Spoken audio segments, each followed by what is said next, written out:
ভাই, আজকে আমি এমন একটা বিষয় নিয়ে কথা বলবো যেটা আমরা সবাই বুঝি, কিন্তু মুখে বলতে একটু লজ্জা পাই। হ্যাঁ, ঠিকই ধরেছেন। মানুষের জীবনের একদম স্বাভাবিক একটা দিক, কিন্তু আমাদের সমাজে এটা নিয়ে কথা বললে অনেকেই ভ্রু কুঁচকে তাকায়। ভাবুন তো, ক্ষুধা লাগলে আমরা খাই, ক্লান্ত হলে ঘুমাই, কিন্তু যখন শরীরের আরেকটা স্বাভাবিক চাহিদার কথা আসে তখনই কেন এত লুকোচুরি? বিশেষ করে নারীদের ক্ষেত্রে তারা যদি নিজের অনুভূতি প্রকাশ করে তখন সমাজ যেন হঠাৎ করেই বিচারকের ভূমিকায় চলে যায়। কিন্তু সত্যিটা হলো, একজন মানুষকে বুঝতে হলে তার আবেগ, মানসিকতা আর শারীরিক চাহিদা সবকিছুকেই গুরুত্ব দিতে হয়। আর আপনি যদি বিবাহিত হন, তাহলে আপনার সঙ্গীকে বোঝা শুধু ভালোবাসা না, এটা দায়িত্ব। আজকের ভিডিওতে আমরা খুব সহজভাবে জানবো 5টি আচরণ, পরিবর্তন আর ইঙ্গিতের মাধ্যমে কিভাবে বোঝা যায় একজন নারীর ভেতরের চাহিদা বা অনুভূতির পরিবর্তন। তবে একটা কথা শুরুতেই পরিষ্কার, এটা কাউকে বিচার বা অসম্মান করার জন্য না, বরং সম্পর্ককে আরো ভালোভাবে বোঝার জন্য। তো চলুন দেরি না করে মূল কথায় চলে যাই। শেষ পর্যন্ত দেখুন, কারণ শেষের পয়েন্টটা সবচেয়ে গুরুত্বপূর্ণ। আর হ্যাঁ, অবশ্যই কমেন্ট করে জানাবেন কোন পয়েন্টটা আপনি ট্রাই করবেন। শুরু করার আগে ছোট্ট একটা অনুরোধ, আর সেটা হলো ভিডিওতে একটা লাইক দিয়ে সাবস্ক্রাইব করুন, এবং ইতিমধ্যে যারা সাবস্ক্রাইব করেছেন তাদেরকে অসংখ্য ধন্যবাদ।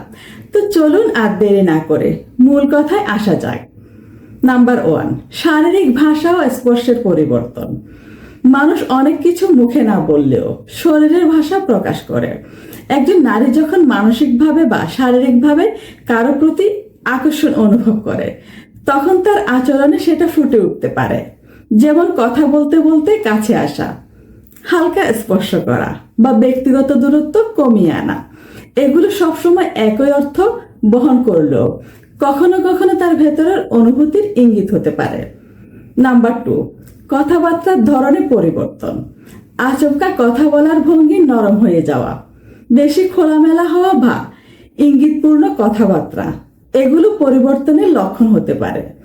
অনেক সময় মানুষ নিজের অনুভূতি সরাসরি না বলে ঘুরিয়ে প্রকাশ করে।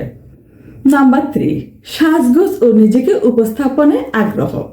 যখন কেউ নিজেকে আরো আকর্ষণীয়ভাবে উপস্থাপন করতে শুরু করে, যেমন বেশি যত্ন নেওয়া, সুন্দরভাবে সাজা, তখন সেটা আর ভেতরের আত্মপ্রকাশ বা কারো কাছে ভালো লাগার ইচ্ছার অংশ হতে পারে।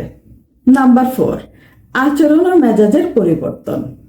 মেজাজে ওঠানামা, হঠাৎ আবেগপ্রবণ হয়ে পড়া বা খিটখিটে আচরণ, এগুলো সবসময় একই কারণে হয় না, কিন্তু কখনো কখনো ভেতরের অপূর্ণতা বা অস্বস্তির ইঙ্গিত হতে পারে।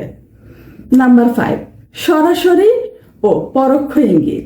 সবচেয়ে গুরুত্বপূর্ণ বিষয় হলো ইঙ্গিত। কেউ সরাসরি বলতে পারে, কেউ আবার পরিবেশ, আচরণ বা ছোট ছোট কাজে বোঝাতে পারে।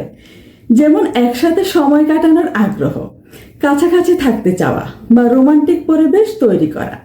শেষ কথা, এগুলো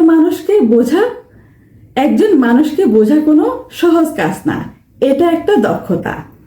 সম্পর্ক ভালো রাখতে হলে সবচেয়ে জরুরি হলো পারস্পরিক সম্মান, বোঝাপড়া এবং স্পষ্ট যোগাযোগ।